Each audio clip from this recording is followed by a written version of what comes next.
On today's episode, we are going to be talking about a topic that you may have heard us refer to this lingo before, talking about the courtroom of our relationships, where we bring each other into a place and we're just so defensive and accusatory and pointing our fingers at each other. And so we often say we've got to get out of the courtroom and into the playroom, into the playground. But we recently realized that there may be an in-between that we actually need to go to first. And so that's what we are talking about today. We're talking about getting out of that courtroom and into at least the courtyard so you can learn how to communicate with each other and play again. Welcome to the Connection Codes podcast. This is the podcast where we break open our emotions that take us from being disconnected to connected in our relationships and in ourselves. I am your host, Tara Wages, and joining me is marriage and family therapist, clinical sexologist, Dr. Glenn Hill, and his incredible wife, Phyllis, where together they have founded the Connection Codes, which is the guide to human connection. And we're so glad you're here. Yes. Hello, world. Hi, friends. Well, wow, Tara, just listening to your introduction, because we were talking about all this earlier today when we were talking about what podcast we were going to do. And we were actually referencing a couple that we had a session with. And you listeners have heard us say, and often when we speak, I mean, I think it's everywhere for us, we talk about the courtroom because we lived in the courtroom for so many years where it was like, I always thought Glenn was the best defense attorney. Like he always could come at, I always felt like I was standing in front of a judge and a jury. Wow. Although I think a lot of times I was a prosecuting attorney. Okay. See, I got the terms Well, wrong. I was both. I was very versatile. That's true. He was. And I just stood there like, yeah. You let him argue with himself, essentially. Oh, man. Yeah. Didn't know what to say. Yeah. And so we understand the pain of the courtroom. Yeah. And I do love the imagery as far as I think sometimes with you listeners, it's realizing, oh my word, yes, we live in the courtroom all the time. Someone's trying to prove they're right. Someone's trying to point out that the other person's wrong. And, there's like, here's my list, here's my proof, here's my proof. And when you word it that way, like, oh, that's so painful. Yeah. Like to think, I don't want to live in the courtroom. Yeah. And in a session recently, we mentioned, man, guys, you got to get out of that courtroom and back to the playground. Because when you first met and you wanted to go on that second date, you were definitely living in the playground. Yeah. And, you were more probably in those moments, more romantic, more creative, more fun, more intentional. And then sadly, so many of us get married and we leave that playground behind, some of us 100%. And then we find ourselves every day in a courtroom. Yeah. And so that was really powerful in that one session. Well, then we were in a session with someone else kind of talking about that. And in that moment, what really came out was realizing that when there's been a ton of wounding and you've lived for a long time in that courtroom, you may have to take each other quietly to the courtyard where you can just sit. Yeah. Sit and I immediately think of the imagery. I think of being outside. I think of being somewhere beautiful and quiet and sitting on a bench, sitting on a swing. And sometimes you got to sit in that and hear the depth of each other's pain. Yeah. Yeah, and part of what we realized with that, and Phyllis realized that and Phyllis and I have been at this a bit, so we're pretty adept at it. I mean, we mess with each other. We're just pilgrims on the journey, but we're pretty good at it. And we realize that so much of the message that we present to people, it goes right over their head because they're like, what do you go from the courtroom? Yes, we live in the courtroom. We get that 100%. Yeah. Go to the playground, have fun. And literally we ask people, so when's the last time you had fun? When was the biggest joy experience for you? And a lot of couples are like, I don't know, maybe 7 years ago. And they're serious that they have not had fun together in a very, very, very long time. That's the reason they went on the second date, is because they had fun together. And the third date, and hopefully that's what led them to their wedding day. So But we realize that for a lot of people, that's too big of a jump. Yeah. To say the courtroom to the playground, they're just laughing like, yeah, that sounds nice. Phyllis and Glenn get to do that. Somebody else gets to do that, but that's too much for us. And a big part of the essence of the Connection Codes is helping people slow down. Yeah. And one of the, because you think about a playground, it's just fun and wild and crazy, and that's the way we want to live. That's exciting. But they're going to have to slow down first because there's so much wounding. And I think about for us, there was it was trauma. There was so many wounding, so much damage that it took a whole lot of slowing down to be able to process through some of that before we actually began having fun, because we went for years and literally probably decades. And not that there was zero joy points, but we didn't know how to have fun together. And so we really had to slow it down to even be able to process through some stuff before we could get there. Yeah. One of the things that you had said, and I hope I'm not jumping the gun on this, whenever we were talking about this episode, is a huge part of that issue is that we're then trying to come together when we're both in a place of dysregulation. And so when we're dysregulated, we can't actually hear each other properly. So we get stuck in that courtroom because of that dysregulation. So let me give examples. So if you're listening, you actually know what being dysregulated is. I think back to times that Wes and I would get into an argument, 4 hours before bed, and I am just bubbling over the surface. And I have it looks like I'm angry, but in reality, I'm probably experiencing sad, fear, all of these other things. And my anger is secondary, which at that point, I'm flooded.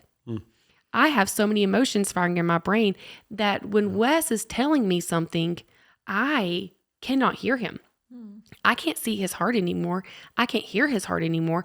I don't have the language to communicate with him what's happening to me other than how mad I am at him. So that is what it looks like to be dysregulated. But it also can look like shut down. If you don't have the words, you don't even look angry. You just look flatline. You're still, because you can't put your pieces of your brain back together. So when you find yourself saying, well, I said this, well, no, you didn't. You are dysregulated because you can't even hear what each other are saying. So you cannot connect with each other from that place. So one of the things we talked about is creating the space so you can regulate yourself. So what does that look like? How does that? Yeah. And again, so much of this is just science. It's just a human condition, like it or not. That's the way it is.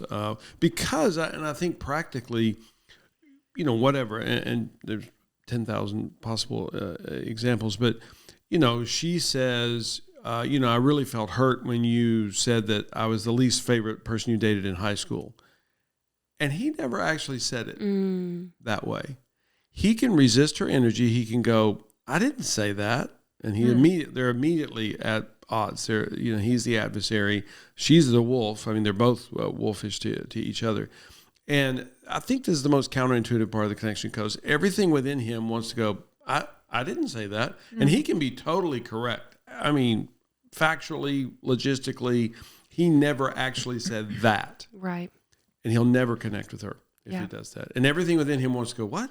I never said that. So the problem is the limbic system has been activated. The pain is real for her. He may have never said that. That's not the point. The point is, what did she experience? And my experience of Phyllis and Phyllis are two very different things. And she can argue all day long, which she used to do quite well, that she did not say or do that thing. That's not going to work. It just doesn't work. And again, she's getting hit with fear because she's like, oh, crap, here we go again, argument number 50,603. And now she's an incredible ooer, and this is the reason we say ooh is always the correct answer, always the right response, because that slows you down. And we have to be able to process the emotion to get to the logistics. It's not that the logistics aren't real. They are real. They exist. He never actually said that thing. But if he doesn't help her process the emotion first, she will never get to the logistics of it. And that's what we typically do. We go immediately to logistics. We try to do that. The limbic system is flooded. It does not matter. You can argue it, and this is why we call it the court case. He can take her to court And then Phyllis and I did this, again, many thousands of times, where we would get with another couple, a mentor couple, a counseling couple, whoever, and we would present our cases. I don't like saying always, but I think always you won those. I mean, is that fair? Yeah. Because I experienced so much stuff that didn't actually happen. Mm-hmm. And so she's just presenting the facts. She's presenting the court case, and I think she always won. And then I would walk away incredibly wounded. Mm-hmm. I felt more hurt by her because she betrayed me in front of these other people. So we're no better off. And you could argue all day, nope, we got it settled. We got the logistics. But Glenn's nervous system, his limbic system is flooded, his nervous system is dysregulated, and he's never going to be able to connect with her in that state. And that's, again, part of the fundamental power of the connection codes, is we just get it back to the human condition. And you think about a 12-month-old starts crying because it's hungry. And you walk in and you say, I've never let you starve to death. You're still alive, aren't you? I mean, we've spent a year with me providing nutrition for you. So what are you overreacting for? Yeah. Which again, when we frame it in that sense, like, well, that'd be stupid. Yeah, we're just present with the little one to start with. Yes, we're going to take care of the nutrition. We're not going to let this little one starve to death, but we have to help them process the emotion first. And if they don't, then we're not very good friends. We're not very good people, Yeah. I would argue. I think, the many couples that we sit with and friends we meet out that are connection coders, this seems to be the hardest part. And it's almost like the very first hurdle you have to get over in connection codes is to understand the idea of making space for the other person's experience. I think we have lived in a courtroom for so long, maybe even before our marriage. We may have grown up in a home that was a courtroom. Surely that's most people's experience. And so there was always I have to prove that I'm right. Yeah. Because if by chance I'm wrong, and especially if you're faith-based, that you might interpret that as, well, then I'm wrong before God and I'm going to hell over it. And I'm a bad person. Bad person. Yep. Bad person. Right. Yeah, and I'm talking about fundamentals, and we try to always emphasize, I'm not even judging the other person's motive. So literally this 5-year-old comes running in and says, Daddy, I fell down and I skinned my knee. And the dad goes, you're fine. You're okay. You're okay. And not that you'd say it that way, but it's like, nobody's ever died of a skinned knee. You're fine. You're okay. No, if the 5-year-old was okay, they wouldn't be crying. They're not okay. But the dad is genuinely trying to help the little one be okay. They'll be okay when they're okay. And the coding of that, the science part is, I feel pain when I see other people's pain. That's happened for all of us. You see somebody get hurt and your whole body like cringes and you break out in a cold sweat. You didn't get hurt. But that's just the human condition. We see somebody else's pain. We experience pain. And so this dad is wanting this 5-year-old to be okay. Yeah. The dad sees the 5-year-old's pain, cares about the 5-year-old, experiences pain for the 5-year-old's pain, and wants to immediately erase the pain. You're okay. You're okay. There we go. Took 2 seconds. No, it didn't. All we did was told the 5-year-old, your experience is not valid, your emotion is not valid, and you need to stop it. Well, they'll eventually do that. It may take years. Of course, we've said before, we sit with couples all the time. They're like, our 14-year-old won't talk to us anymore. That's because you've been telling them not to for a decade, and they finally got the message, and now they're going to go find somebody that will be safe for them, will hear from them. I'm not judging the parents. I'm not saying they're evil or bad or wrong or they didn't want to be safe and present with their child. I've never met that parent, but that's what actually happened. That's the way it played out. Well, let me make sure I understand what you're saying, because we're talking about a courtroom. So by resisting your child's energy, is that creating a courtroom in your home? Yeah. The dad is proving to the 5-year-old that the 5-year-old is okay. There, we settled it.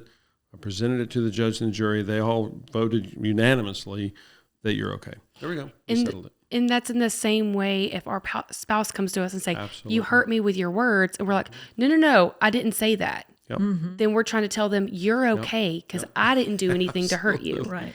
And so it gives off the same response to them that my experience doesn't matter. Whether it's it's a real experience to them, but whether it actually tangibly happened, if you said it or not, then therefore you're just diminishing their experience. And I do think, I'm glad that you said that there is a time that you can get to logistics. Yeah, you'll get there. Once the emotion has been processed. So you can go back and talk about it from, well, this is what I heard you say. And you're like, oh, well, this is what I said, or this is my intent, or whatever it was. And that's what's being in the courtyard. That is where you can actually work through so you can learn from what you did. Because I do think that's such a huge part is learning our arguments and how we can grow and be better for next time. And so I think back to Wes and I, because of course, I know we're not the only ones that like to fight right before you get in the bed. Like Such a perfect time. it's the best time of day. You have nothing else to do. You're right there together. You might as well. You haven't spent the whole day giving everyone else all of your energy. So you want to talk about being flooded? I am going to go ahead and say, if you're arguing before bed, no matter what you're arguing about, you're already flooded because you have already experienced so many emotions during that day. You have set yourself up for complete failure. And it's difficult because there's the whole, and people will say this is biblical. Please tell me if it actually is. Don't never go to bed angry. I feel like more church people say that than anything. So it makes it feel like it's almost scripture. Like you are wrong. That's a terrible bastardization of a scripture. So no, the scripture doesn't say that, but scripture has something that can be twisted to say that, yes. And that is what's in our heads. And so early on, it was like, well, we can't go to bed angry. Well, now it's 3 a.m. And we are more flooded than we were before. And so this cycle is just continuing. And so I finally reached a point because I tend to, I don't know, I have very split personalities. I'm either the one that's in the courtroom defensive or I'm the completely shut down one. And of course, Wes never knows what he's going to get because I like to keep things spicy, surprise the man. And so it was just so difficult of we have to go to bed. And I remember telling a friend who was engaged, it's either stay up and never go to bed angry or don't get any sleep. Which one are you going to do? Lose-lose, yeah. It's a lose-lose. And we found for us personally, by getting that sleep, by letting our brains rest, by creating that space, and if it was something during the day for Wes to go on a walk, but in a safe space of I'm not leaving you, I'm not abandoning you, we just need a break for a minute. That helps our brains to neutralize enough to be able to come back together and connect. So what would you recommend for couples? Well, and typically, and every couple's unique, every human's unique, every situation's unique, but typically what you're describing, we're already, those three analogies, we're already at, 35 feet of emotion. We're already at a 200-300 pound weight. It's too much. The river is already dammed up. So, and again, what are the options there? Well, I think there are times it's better to go, you know what? It's 11 o'clock at night. We're not going to get anywhere. Don't love it. Not ideal. But of the lesser options, that's probably the best one to go. I care about you. You matter to me. Let's just go to bed. We'll get some sleep. We probably won't sleep great because we have all this unprocessed emotion. But I'm with you. You matter to me, and I'll be with you tomorrow, and we'll figure it. We'll sort it through. Yeah. I think that's such a huge part of the wording, too, when Wes and I reach the point of being able to be I'm not scared right now. I have hurt, I have pain, I have loneliness, but I don't have fear in us anymore. And so we're okay. And so this fight is not a nail in any coffin. And so once we reach the point where even in our biggest disconnects, early on in our connection codes or right before, we could say that to each other. And that also is really connecting. It helps piece you already feel connected. So now when you do come together, you're with someone who loves you, is safe with you. Yeah, and for most partnerships, Phyllis and I are so different. I try not to, and I don't do this great, but I try not to touch anything big 9 p.m., 10 p.m. max. My natural, and I don't know what the heck's wrong with me, it's probably a genetic disorder, but 2, 3 a.m., that's my normal, whatever you want to call it, biorhythm of when I would be ready to sleep. Well, I just can't do that to her. I'd love to. I'd love for her to shift and be like, oh, 10:30, absolutely, babe. Let's start a deep, multi-hour conversation. She can't do it. It's just not going. And I think that's part of the power of long-term relationships. Is I know her so well, and you can lie about this if you want. It would help me.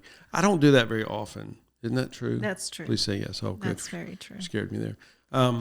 So, but I mean, I've done that on purpose. That and there's very rare that it happens that there is a bunch of stuff, that I'm experiencing, and we're so proficient at processing it. But even if, and again, I'm talking literally a few times a year max, I just realized, you know what, it's 10. There's no way that, because it doesn't work anyway. Yeah. So if I'm like, well, it's 10:15 and I don't know, I'm feeling a lot. I mean, the dam's backed up. I've got a lot. It's just not going to work.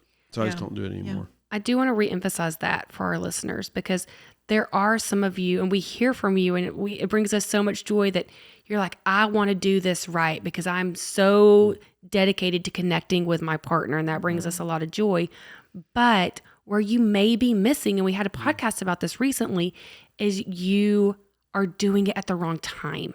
It's your timing that's off. So if you're approaching your partner if she's a mom with young kids at 8:30 p.m. or 9 p.m., you've already missed her. Set up a day date, set up another time to connect with her, and just find out where those cycles are for you, because again, every couple is unique. You may be married to somebody that you have the same, clock, the same rhythm, and at 10 p.m. I think it's rare. Yes. But find that. We were had a couple on a podcast earlier today, and they were sharing that how much Connection Codes has changed their lives once they became immersive in it. And part of that is they do the wheel every morning with their cup of coffee. Yeah. And I loved the thought of that. Like, they're like, we don't miss our morning coffee and we don't miss the wheel. We talk to so many couples who can't seem to find the right time to do it. Right, yeah. But I know for them, because they do share that cup of coffee in the morning, that it's like, that is the perfect time for them to do it. And as they don't miss their cup of coffee, they also don't miss the wheel. And so they connect first thing in the morning. And they did share that they do the wheel actually sometimes multiple times a day if they're either stuck on something or something has come up from the past that's feeling overwhelming, then they connect that way and do an issue specific wheel. But I loved the way for them, they've got the rhythm, and that's what we're missing. So I want to go back to the whole imagery of the courtroom. Can I interject one real quick? Just because, for the sake of the science of it, I feel compelled just to say, ideally speaking, yes, we, just like babies, we process through 100%, exactly 100% of all the emotion. If we hooked you up to a brain scan right before you fall asleep, you look like you're deceased. I mean, there's like nothing, no activity, maybe a little tickle of joy. That's ideal. Welcome to planet Earth, because it doesn't always play out that way. And of the lesser options, there are times you just look at each other and you go, it's 10:15, and I'm feeling a good bit of emotion, but I know we're just not going to be able to. So of the lesser choices, this is the best of the bad. So we'll process through this tomorrow. So, but ideally speaking, yes, I would love for the limbic system to be completely cleared out 100% of the time, always, but it doesn't always play out that way. And I'm glad that you said that, you brought that up for them, because one of the thoughts that I had is, if you heard Phyllis just say this and you're like, well, we can't do morning coffee together because of this logistic, and you're saying nighttime is too late because she's tired, which your partner better than we do, or he's tired. If you can't find 4 minutes of time at one point during your day to connect with your partner, like, you need to time block. There has to be a shift, because you are already disconnected. If you're not able to give each other 4 minutes of filtered time, then that is creating a lot of pain in your relationship. And so it may also just be like a check for yourself. If you heard her say that and you're like, we can't do morning, we can't do night, like, we don't have time to do 4 minutes. And that's what I love about this tool, is it's 4 minutes. Right. If you think you don't have 4 minutes for your partner, then you need to go back to the drawing board. Yeah. Yeah. And again, we say, connection coders brush teeth every day, do the core motion wheel every day. If you don't have time to ever brush your teeth and you're doomed to be toothless in a year and a half, we got a problem here. So your relationship is as valuable as your teeth are. So, so very true. Figure out some way. Okay. Take us back to the courtroom. Oh, okay. Well, I think this is, I'm going all the way back to when you started.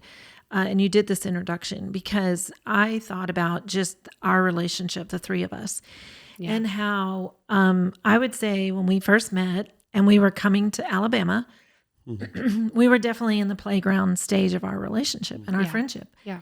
And every time we came to town, we did something so special and so fun. It was either a new restaurant or your favorite coffee shop or, just being at your house and sitting outside or sitting, in the living room, just like it was definitely the playground. And then you guys moved here and we got, of course, spent a lot more time together. But I think this year we have found ourselves due to different things getting dysregulated. Yeah. And ended up kind of in a courtroom scenario where we were like, trying to figure out, in a way, how we missed each other.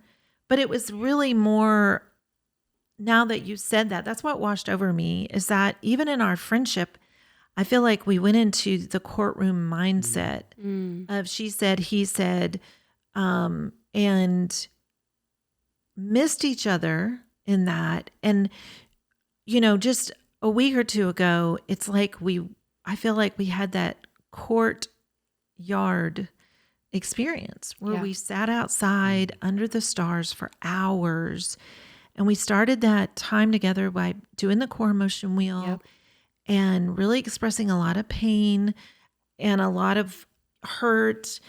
And I think that you've even said, I haven't seen, and I don't think you worded it exactly like this, but you reference kind of like, I haven't seen the playground in a long time. And like the fun, and I think it is easy, even in friendship, to kind of lose each other. And it's almost like once you've taken your friendship into a courtroom, it's really, I'm realizing this as we're talking, it's really hard to just jump back into the playground. Yeah. And that's where it's like, we need to sit with each other and we really need to make time and space to hear the pain, to hear now the wounding, to hear now the fear of, are we okay? Are we not okay? Yeah. Now there's a doubt, right? Where when we started, we were in the playground, meeting each other, spending a lot of time, the fun. Yeah. And it's like, whoa, what happened? Yeah. But it's definitely that. I think in most relationships, whether it's you're married, whether it's business, whether it's family, you at some point end up in a courtroom. And so it's like, how in the world do we get back to that playground? Yeah. Like you feel like you've lost some innocence. And I think it is in that courtyard. And, for you listeners, I think you may have to imagine what a peaceful courtyard looks like for you, because I think we're all so different. Because for me, I envision actually a space where Glenn and I can sit and it can be actually quiet. Except for the trickling water. There has to be water. Right. And the birds, we talk about that sometimes. Sure. We start each morning in the sunroom of our house, and a lot of mornings I'll say, babe, will you open the door? Because I love to hear the birds. I love to hear the trickle of the waterfall. And it's like, to me, that is that courtyard of, sometimes it's being able to sit and just be together. Right. And so I want to make sure our listeners aren't thinking, okay, sure, we'll get out of the courtroom, but I want to go sit in that courtyard and I want to point out everything that Because sometimes people will send an email saying, well, something like, well, when can I correct? Yeah. Or, when can I bring up my argument? Yeah. And it's like, ooh, I think that's just the courtroom. Yeah. And I think in the vision of a courtyard, it's more the silence. It's more the slow talking, not when you're dysregulated and you're flooded and you just want to spit. It's more, I just want to be with you and this is quiet. And I do want to hear you, but I just want to make sure you're okay. I'm not here to prove anything. I just want to connect with you and say, are you okay? Yeah. Are we okay? Yeah. Yeah, and I'm just as a perfect example, just at Exhibit A last week, we had a session with a couple where she said that very thing. She's like, well, when do I get to, point out the truth? When do I get to explain, the facts? I don't remember all of her words. But even in that, because it would be real easy for us as Connection Codes coaches to go, wait, you're missing the whole point. We could resist her energy. And Phyllis was just so amazing in that moment where she just oohed the girl and she goes, oh, so help me get that. What happens for you around that idea of not having the opportunity to, explain, prove your point or whatever? And it wasn't long before the woman, started tearing up and she said, I feel a lot of fear. And, now we're right back in the groove and we're good at oohing. Her and her husband really tuned in and we just kind of oohed her, and she said, I feel fear that he'll never hear me, that I will end up unseen and unheard. So there was emotion underneath that.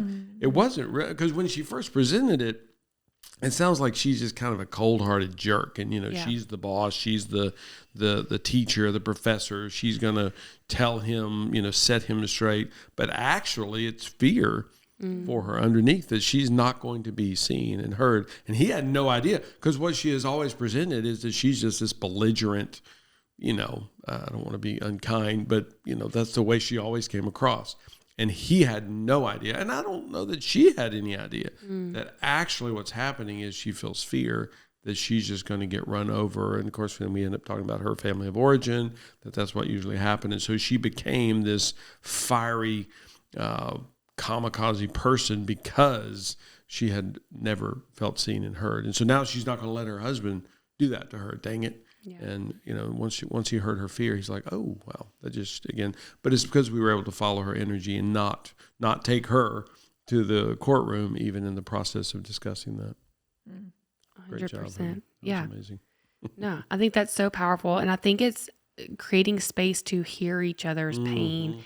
And one of the best ways to start that is once you have reached the point where your brain is relaxed a little bit, you're not dysregulated, immediately start with the core emotion wheel. Like have that be the very first thing that you do, because it opens you up to being able to hear and see each other and no longer pointing fingers at each other, but looking inward of what just happens for you in those moments. And Phyllis, you're so right that these situations happen in every relationship that we have, whether it is our spouse or our sister or our best friend, or our team, our coworkers together, those play out. And it is so true that it feels like once you've crossed into that barrier, that almost feels like you can't now you're stuck there. It does. It feels that way of like, okay, when are we good again? Like,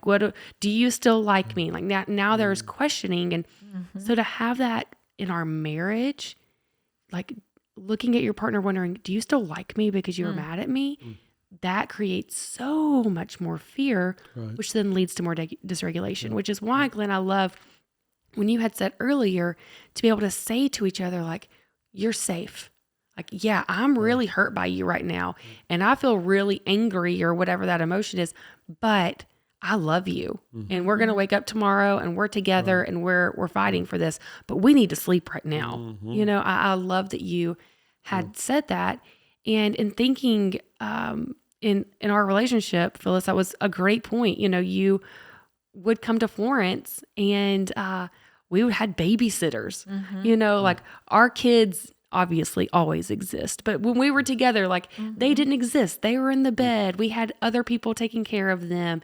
And it is very much like a dating relationship. And then, you come together and you're together more often. It's like, oh no, we have life that we're trying to navigate together now. Like we have all of these outside forces that are affecting us. And I've always said with Wes, I'm like, if you could put the two of us in a box and have no outside influence, we would be happy forever. Like we could be fine. But the second you throw in one kid or a missed paycheck or whatever it is, now you are just, Yeah. those are the things that mess you up. Well, and I do get back to, I just keep wanting to go back to this idea. And I know it's because this is what we've lived, where people go, oh, but logistics do matter. And it's like, I don't know about that. I really don't. It's amazing how rarely. Because I would say Glenn and I are still just as different as we've ever been. So we didn't change all the logistics, but he can express how he experiences this, and I can express how I'm experiencing this. And this doesn't have to always be the thing to go, well, it has to change. It's like, and I think that the more you understand the depth of that, like we can be as different now as always. It comes down to being able to be completely transparent in my hurt and my shame and my fear with each other. It's like, oh, if you can be real with me, I can be real with you. I can hear you and you can hear me, and we can make space for that. We following the energy is a term we use a lot. Sometimes people go, I don't know what that means. It's like, well, you're making space for the person to be, they're different. They see the world different. They experience this thing differently. Yeah, we were talking earlier and I remember so clearly, it was Lori, that when the Weather Channel first started, and I remember the first time I heard about it, I was like, that's the dumbest idea ever. Who would ever, what a waste of space. That doesn't make sense, the Weather Channel. And the first time I don't know if Lori saw it first or what, but anyway, the two of you got into the Weather Channel, and we went away one weekend, just the two of us, and you wanted to watch the Weather Channel. And I'm like, that's not possible. There's not a human on the planet and this is way pre-connection codes. Wow. But I'm like, there's nobody that wants to watch the weather. Maybe to tune in for, 30 seconds to see what the weather for the day is. But that was such an eyebrow raiser for me to go, wait, she really? Because I remember when Lori talked about it, that I'm like, okay, whatever. That's some, and I love Lori, but that's some weird person that enjoys watching the Weather Channel. And then to find out that I'm married to another person, there's only two of them or three of them on the whole planet that enjoy the Weather Channel. But that was such a revelation for me to realize you actually enjoy that. I have zero joy. I don't know if I've ever watched it with you where I loved it. Maybe once or twice. I don't know, just because I'm with you. But that was such a you're revelation. You're missing out. Let me just say, you're missing out. It's just such a revelation that, and of course now I get it as a connection code. I'm like, oh, okay, you experience joy watching that. I just don't. I love watching poker. You experience zero watching poker or wrestling. How about wrestling? Oh, that's even worse. We could get a glass of wine and watch wrestling together. No. Yeah, that's and you worse. just do not experience joy in it. I do, and we're just that different. And we always have been. We always will be. I think the difference comes when the logistics take place is whenever it's a pain point. We Absolutely. recently had Michelle and Sean on our podcast where they were talking about this cup, a cup on their counter that Sean was not cleaning, and then it was up to her to clean. And over time, it led into feelings of being disrespected, that she wasn't cared for. And she had vocalized that she wanted the cup, And so for that, it was very much a logistical issue that he needed to hear her pain and what that logistic was doing to her. And once that switched for him, everything changed for sure.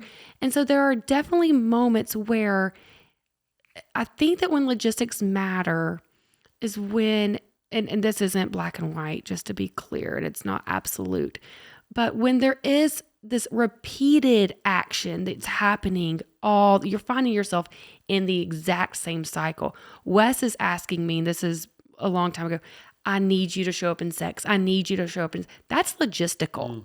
Yep. And I could continue to ignore that for the rest of our marriage, and he could eventually decide whatever he wants to do with that himself.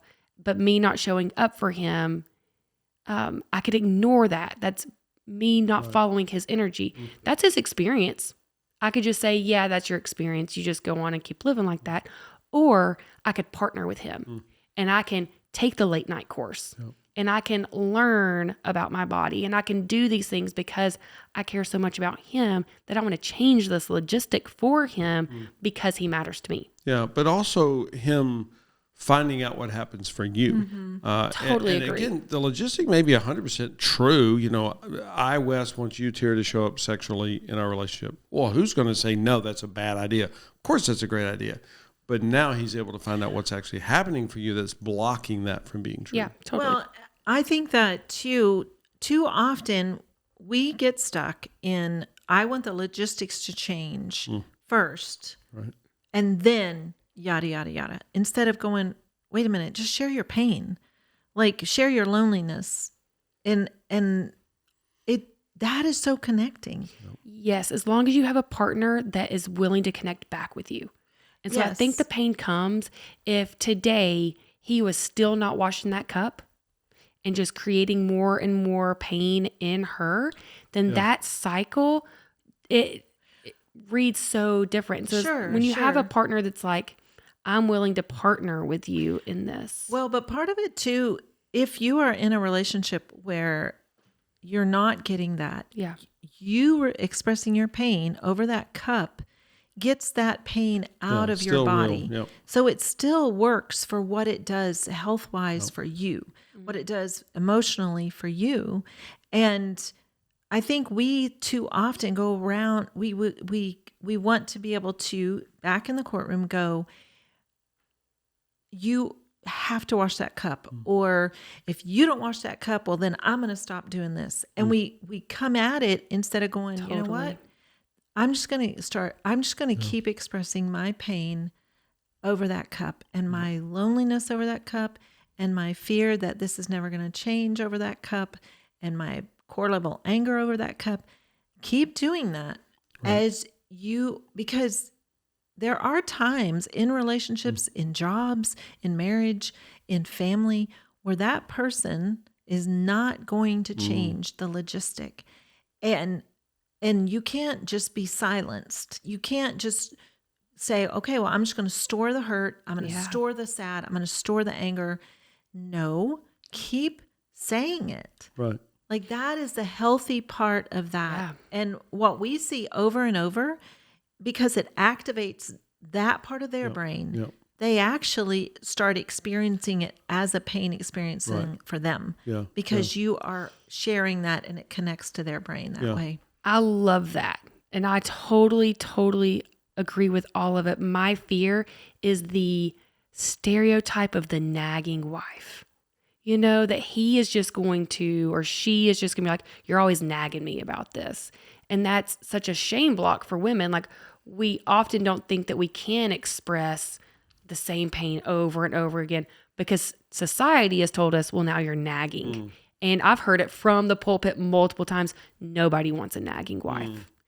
And so that's where I think that partnership piece is so vital if you are going to be in a long-term healthy relationship, is that it really does take, if your partner is expressing the same pain to you over and over and over again, at that point, it's on you.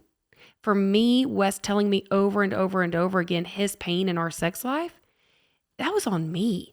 I was the one at that point not showing up for him. And he was not the nagging husband because he was processing that.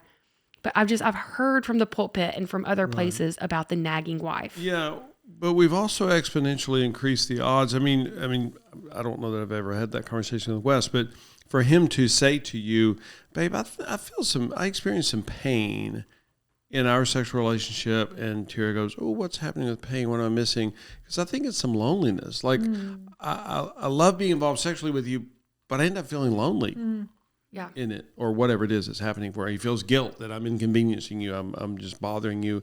We've exponentially increased the odds of Tira being able to hear him. Whereas if he just says to her, you need to do better. Yeah.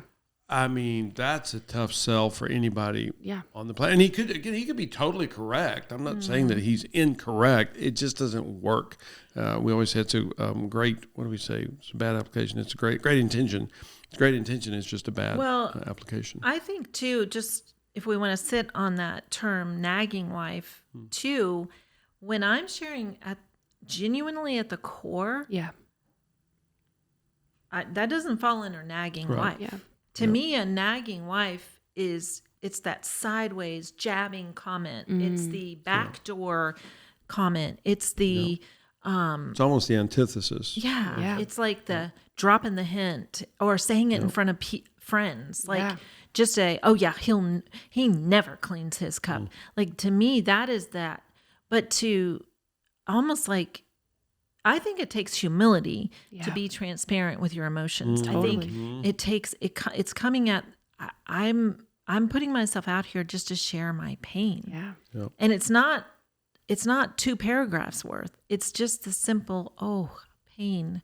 I'm experiencing pain with this dirty cup. And I just think there's such a difference in how we say it that makes all the difference. I agree with that. Yeah, and I don't like saying never or always, but when Phyllis shares with me her pain, it's virtually impossible for me not to be present with her. And we've evolved a bit. We've progressed a lot. We're pretty darn good connection coders.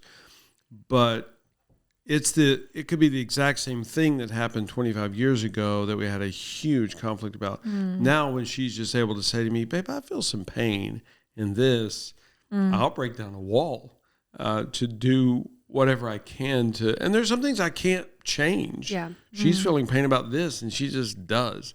But and again, I don't like saying always or never, but I think I'm always moved to be there for you whenever you convey the core emotion. So before we run out of time, I do want to bring us all the way back to that. First of all, you may be in a place where you realize we are living in the courtroom every day, every other day, once a week. And we actually, someone that we had a session with and we talked about that sent me a note, and she said, now when I see and I know now what it looks like, I'll say to my husband, I don't want to be in the courtroom today. And it slows him down. Yep. And she'll say, could you just me? And then he goes, oh, right. Connection codes. Yeah. So sometimes you have to figure out where you are right now. And it may be that you're kind of stuck in the courtroom. Don't stay stuck in the courtroom. And if you need help, book a session. One session we hear this over and over, that one session can move people out of that courtroom where they kind of get it, where they get where they got stuck. Yeah. And then I would say also think about what that courtyard needs to look like for you. And for some, you may go, oh, I want to, skip rocks on a stream. That's what a courtyard would look like for me. That's fine. Maybe it's my age. Like I actually think of a stone bench just to sit on a bench. And then I go, no, that wouldn't be comfortable for long. So give me a swing. Give me a swing in a park, but nobody else can be there. I want it to be super quiet, but I do want birds. So see, my image of that may be very different than your image, and that's okay. But think about, okay, where are we stuck? Are we stuck in the courtyard? Or maybe you're stuck in the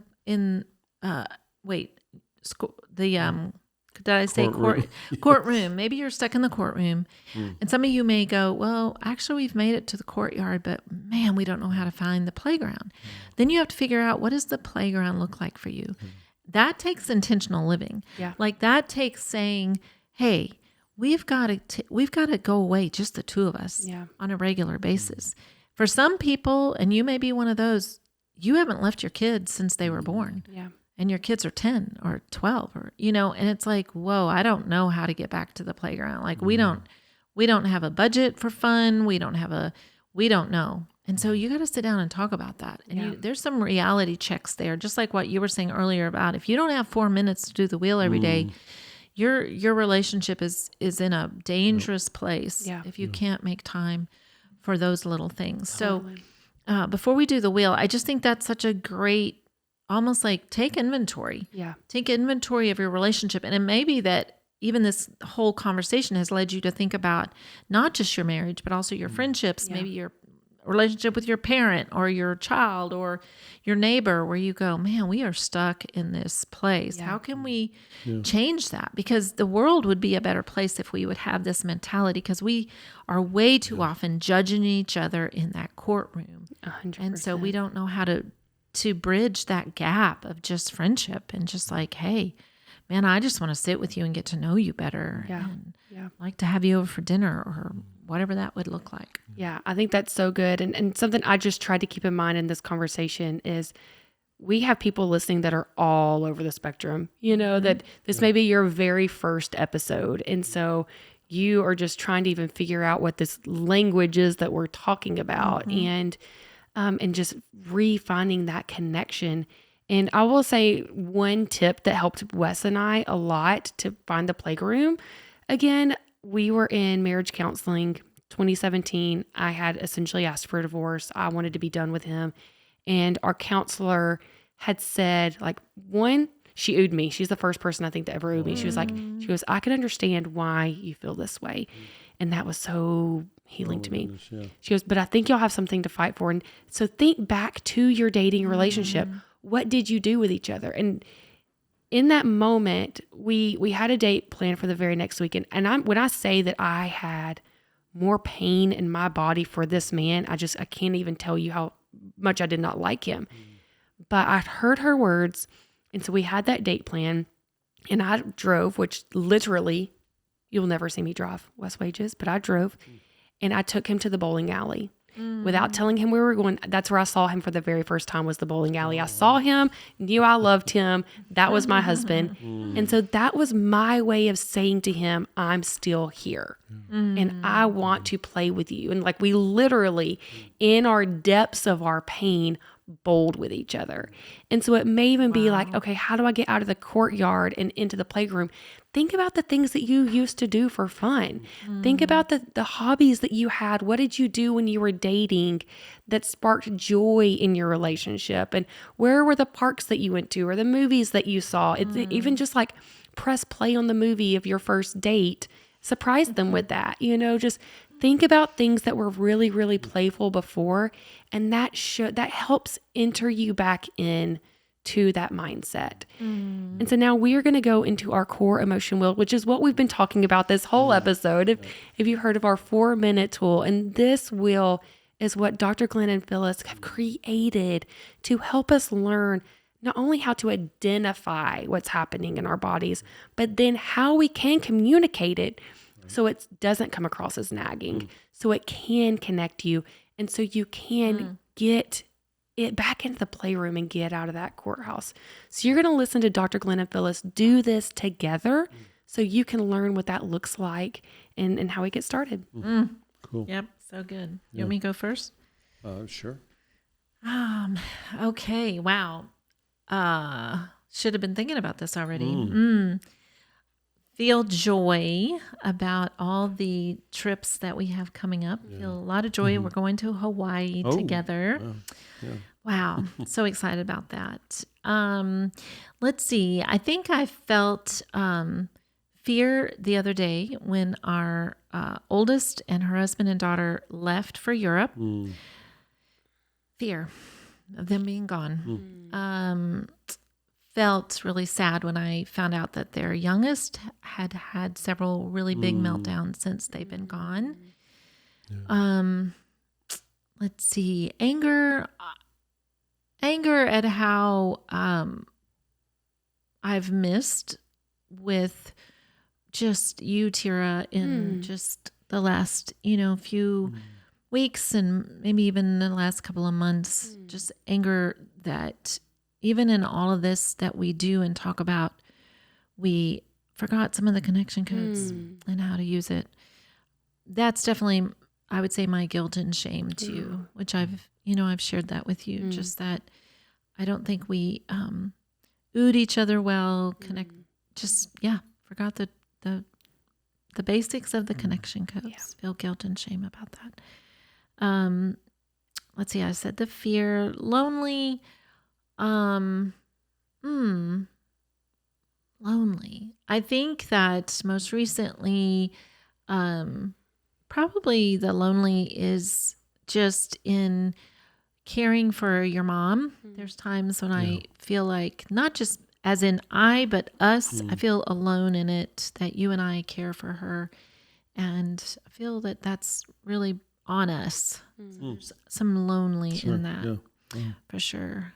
Did I get them all? Did I say Sad? Sad? I think I said sad about Okay. the youngest one Yeah. being just having meltdowns. And I don't know if I said the hurt or not.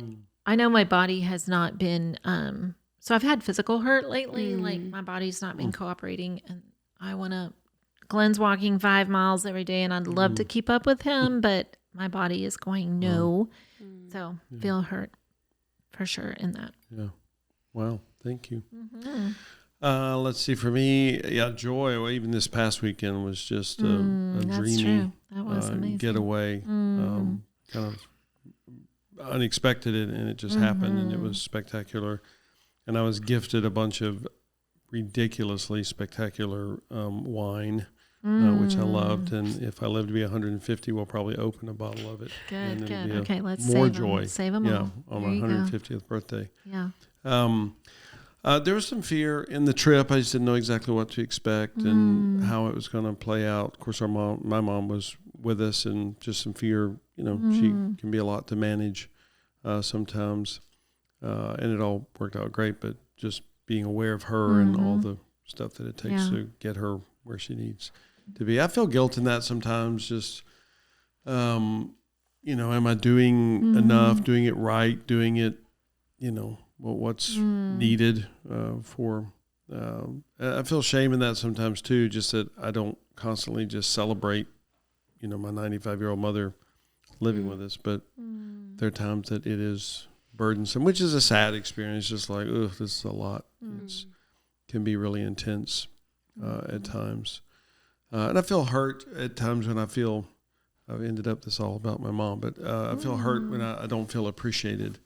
Certainly by her, but also the rest of my family. I don't think they're aware or care that we, and even more so for you. I think I feel hurt for you at times. Like this isn't even really your mom, and you are amazing with her, and you expend so much time and energy in that. And I feel some anger, and that's like, my gosh, this is we're doing a lot, and I don't think we're seen and recognized at times.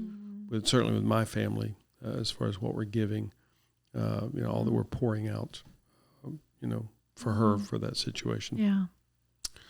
Wow. Didn't know that was where that wheel was going to go. That wasn't there. We'll have to make up a saying about that. There's no telling where the wheel will roll. Yeah. Gosh.